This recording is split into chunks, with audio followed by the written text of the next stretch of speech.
세상에는 흔히 세 종류의 사람이 있다고 합니다. 첫째는 있으나 마나한 사람이고, 둘째는 있어도 되고 없어도 되는 사람, 셋째는 뭘까요? 꼭 필요한 사람. 네, 맞습니다. 이런 사람이 세 부류가 있다고 합니다. 오늘 본문에는 이 세 사람 중에 혼돈과 혼란의 시대에 하나님께서 뜻을 이루시기 위해서 하나님께서 특별히 세우신 사람, 꼭 필요한 사람이 등장합니다. 그는 한 민족을 구원하고 한 시대를 일깨우기 위해서 하나님께서 세우시고 사용하신 주인공입니다. 누구일까요? 네, 맞습니다. 온니엘입니다. 이스라엘 첫 번째 사사인 온니엘입니다.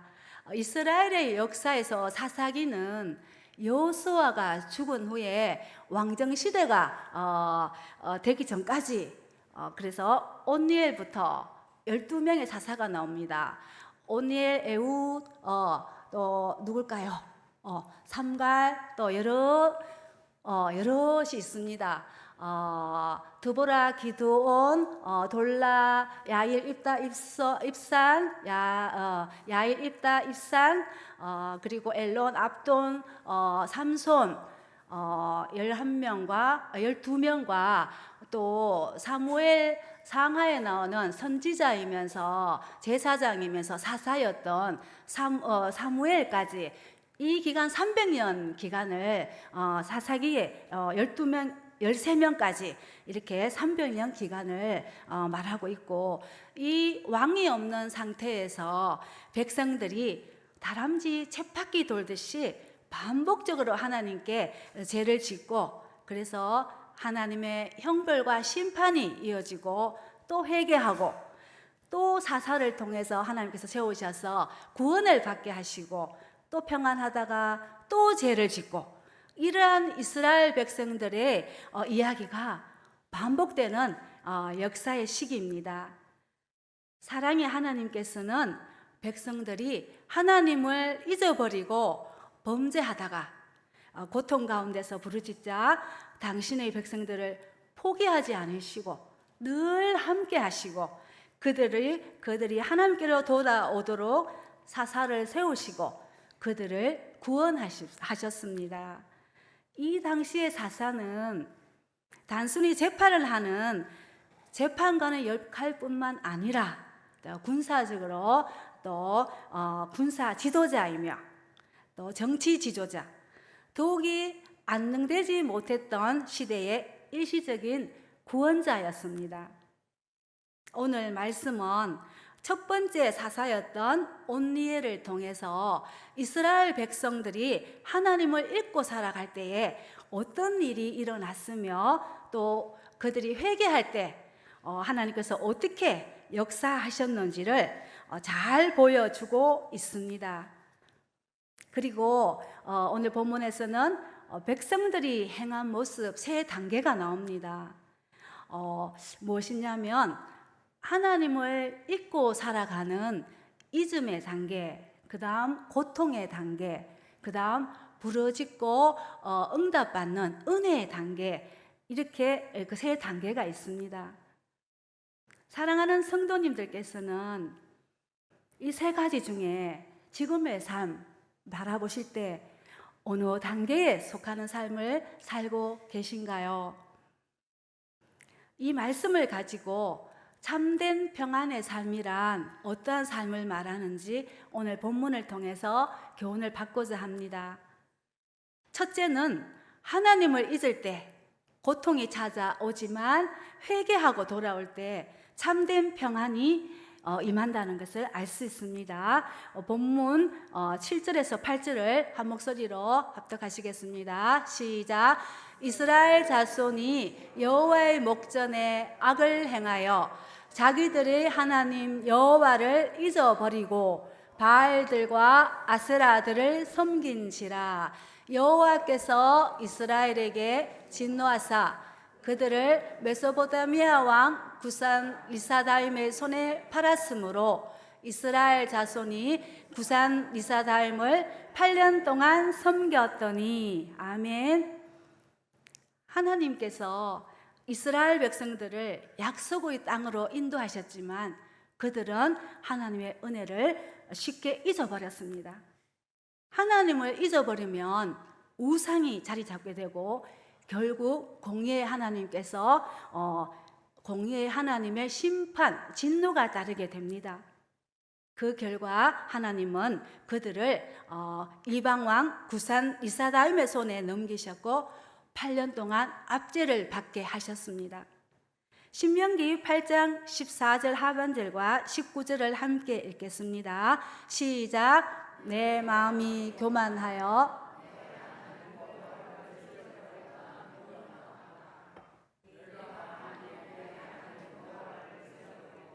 다른 신들을 따라 그들을 섬기며 그들에게 절하면 내가 너희에게 증거하노니 너희가 반드시 멸망할 것이라.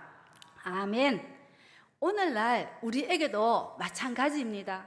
세상의 유혹과 쾌락에 이끌려서 또 세상 중심적인 삶 가운데 때로는 하나님을 잊어버릴 때도 있고 하나님 없이 살 수도 있을 것처럼 생각하는, 그렇게 살아가는 때가 많이 있습니다. 그래서 하나님을 삶의 중심에서 밀어내고 있지는 않으신지요? 어느 날 바다에 배가 표류하게 되었어요. 배 안에 물은 다 떨어졌고 사람들은 극심한 갈증에 시달렸습니다. 그때 한 사람이 이렇게 말을 합니다. 물이 바다에 이렇게 많은데 이 물을 마시면 되잖아. 그리고 그는 짠 바닷물을 마셨고 순간 갈증이 조금 가시는 것 같았지만 얼마 후 그는 더 심한 갈증을 느꼈고 탈수와 고통으로 쓰러지고 말았습니다. 바닷물은 갈증을 해결해 주는 것 같지만 오히려 더 큰 고통을 안겨다 준 것입니다. 우리의 영혼도 마찬가지입니다. 하나님이 아닌 인간적인 방법과 우상들은 순간의 갈증을 해결해 줄 것으로 보이지만 결국 더 목마르게 하고 우리를 무너뜨리게 합니다. 그리고 하나님을 잊는다는 것은 단순히 기억 상실을 의미하는 것이 아니라 삶에서 하나님을 중심에 두지 않는다는 의미입니다. 하나님을 잃는 것은 길을 잃는 것과도 같습니다. 우리에게도 하나님보다 더 의지하는 집착하는 무엇이 있으십니까? 물질이십니까? 돈, 지식이 우상이십니까? 명예, 성공, 유튜브나 게임 같은 중독, 또 넓은 아파트 평수, 비싼 자동차, 자녀, 나 중심적인 그런 삶, 이것이 나의 우상은 아니십니까? 우상은 결국 우리를 고통과 속박으로 이끌게 됩니다. 그러나 고통은 끝이 아니라 하나님께로 돌아갈 기회입니다. 내 삶에서 하나님보다 더 집착하는 것이 무엇이 있는지 돌아보고 내려놓는 것이 참으로 중요합니다. 그리고 하나님을 멀리 하지 않고 잊지 않아야 합니다. 매일 말씀과 기도로 또 예배로 또 감사와 사랑으로 참된 평안의 삶으로 인도함을 받으시는 우리 모두가 되시길 소망합니다. 둘째는 부러지실 때 하나님은 구원자를 세우셔서 참된 평안의 길로 인도하십니다. 자, 본문 9절을 한 목소리를 합독하시겠습니다. 이스라엘 자손이 여호와께 부르짖음에 여호와께서 이스라엘 자손을 위하여 한 구원자를 세워 그들을 구원하게 하시니 그는 곧 갈렙의 아우 그나스의 아들 온니엘이라. 아멘. 8년의 고통 끝에 이스라엘은 마침내 부르짖었습니다. 회개하고 부르짖자 하나님께서 응답하셨습니다. 시편 34편 17절과 역대하 7장 14절을 한 목소리로 합독하시겠습니다. 시작. 의인이 부르짖음에 여호와께서 들으시고 그들을 모든 환난에서 건지셨도다. 내 이름으로 일컫는 내 백성이 그들의 악한 길에서 떠나 스스로 낮추고 기도하며 내 얼굴을 찾으면 내가 하늘에서 듣고 그들의 죄를 사하고 그들의 땅에서 고칠지라. 아멘. 사랑하는 성도님들, 혹시 지금 누구에도 말하지 못하는 어려움에 처해 있으십니까? 문제의 해결을 바라기 전에 먼저 회개의 부르짖음이 먼저 있어야 합니다. 하나님은 오늘도 회개하는 자를 결코 외면하지 않으십니다. 부르짖고 기도하며 하나님의 뜻을 구할 때 진정한 회복과 사랑과 감사의 삶으로 나아갈 수 있게 되는 것입니다. 그리고 하나님께서는 세상적인 구원자인 온니엘을 사사로 세우셨습니다. 이 모습은 예수님의 표상, 즉 그림자와도 같습니다. 온니엘은 일시적인 구원자였지만 예수님은 영원한 구원자로 오셨습니다. 온니엘은 이스라엘 백성들을 싸워서 구원했지만 예수님은 자신을 희생하셔서 우리 모두를 구원하셨습니다. 이스라엘은 하나님의 은혜를 잊었지만 하나님은 그들을 잊지 않으셨습니다. 우리가 하나님의 뜻을 따르지 않을 때에도, 않았을 때에도 하나님은 아들을 보내주셨습니다. 이스라엘은 사사들 12명과 사무엘이 반복적으로 나타나서 이스라엘을 구원하였지만 예수님은 단 한 번의 십자가 사랑으로 완전한 구원의 길로 우리를 인도해 주셨습니다. 로마서 5장 8절과 베드로전서 3장 18절을 함께 읽겠습니다. 시작. 우리가 아직 죄인 되었을 때에 그리스도께서 우리를 위하여 죽으심으로 하나님께서 우리에 대한 자기의 사랑을 확정하셨느니라. 그리스도께서 단번에 죄를 위하여 죽으사 의인으로서 불의한 자를 대신하셨으니. 아멘. 사랑하는 성도님들, 하나님의 십자가 사랑을 날마다 기억하시고 또 진정한 구원자이신 예수님께 부르짖고 내가 받은 은혜와 사랑과 용서를 가정과 직장과 교회 공동체에 흘러보내시는 축복의 통로가 되시길 소망합니다. 그래서 참된 평안이 우리 모두에게 임하시길 주님의 이름으로 축복합니다. 셋째는 하나님의 영이 임할 때 참된 평안이 임한다는 것입니다. 본문 10절에서 12절을 한 목소리로 합독하시겠습니다. 시작. 여호와의 영이 그에게 임하셨으므로 그가 이스라엘의 사사가 되어 나가서 싸울 때에 여호와께서 메소포타미아 왕 구산 리사다임을 그의 손에 넘겨주심에 온니엘의 손이 구산 리사다임을 이기니라. 아멘. 그 땅이 평온한 지 40년에 그나스의 아들 온니엘이 죽었더라. 아멘. 온니엘은 그냥 용사가 아니었어요. 온니엘이 싸워서 이긴 것이 아니라 하나님의 영이 임할 때 사사로 부르심을 받게 되었고 하나님께서 원수를 넘겨주신 것입니다. 성령님의 임재는 능력의 시작인 것입니다. 우리는 어떤 일을 하든지 하나님의 영이 함께 하지 않으면 진정한 열매를 맺을 수가 없습니다. 온니엘에게 하나님의 영이 임하고 그가 하나님의 사람으로 세워졌을 때 그때 그 땅에 참된 평안이 찾아온 것입니다. 평안은 단순히 전쟁이 없는 상태가 아니라 하나님의 통치와 임재가 있는 상태를 말합니다.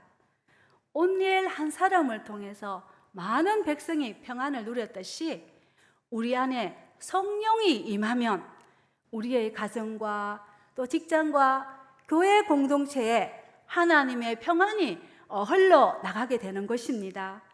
오늘 우리의 삶도 마찬가지입니다. 평안은 외부의 조건이 아니라 내 안에 영이 계신가 안 계신가에 달려 있습니다. 요한복음 17장 27절을 한 목소리로 합독하시겠습니다. 평안을 너희에게 끼치노니 곧 나의 평안을 너희에게 주노라. 내가 너희에게 주는 것은 세상이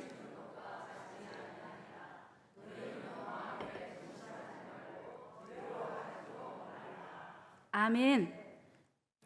우리의 삶에는 수많은 영적 싸움들이 있습니다. 죄와의 싸움, 또 자신과의 싸움, 관계와의 싸움, 염려와의 싸움, 질병과의 싸움 등 수많은 싸움들이 영적 싸움들이 있습니다. 이 싸움에서 승리하는 방법은 오직 하나님의 영에 의지하는 것뿐입니다. 예수님께서 내가 주는 평안은 세상이 주는 것과 같지 않다라고 말씀하셨습니다. 이 평안은 성령님으로 말미암아 우리 안에 주어지는 것을 말합니다. 네, 말씀을 맺겠습니다. 사랑하는 성도님들, 무엇으로 평안을 구하고 계십니까? 참된 평안은 하나님의 그 십자가 사랑, 독생자 외아들 생명까지 내어주게 하신 그 귀한 사랑, 그것을 우리가 잊지 않고 날마다 말씀과 기도로 새롭게 하시는 주님과 동행하는 삶을 살아가는 것입니다. 그리고 하나님의 영으로 충만할 때 참된 평안이 찾아옵니다. 늘 함께 하시는 하나님의 사랑을 깨달아서 진정한 평안의 삶으로 영적 싸움에서 승리하시고 하나님께서 쓰시는 사람, 꼭 필요한 사람, 그 주인공들이 다 되시길 주님의 이름으로 축복합니다. 기도하시겠습니다. 사랑의 하나님 아버지, 우리는 연약하고 부족합니다. 때때로 하나님을 잊고 내가 삶의 주인이 되어 살 때가 많습니다. 그러나 어떤 순간에도 우리와 늘 함께 하시고 우리에게 가장 좋은 것을 주시길 원하시는 하나님을 사랑하고 찬양케 하시옵소서.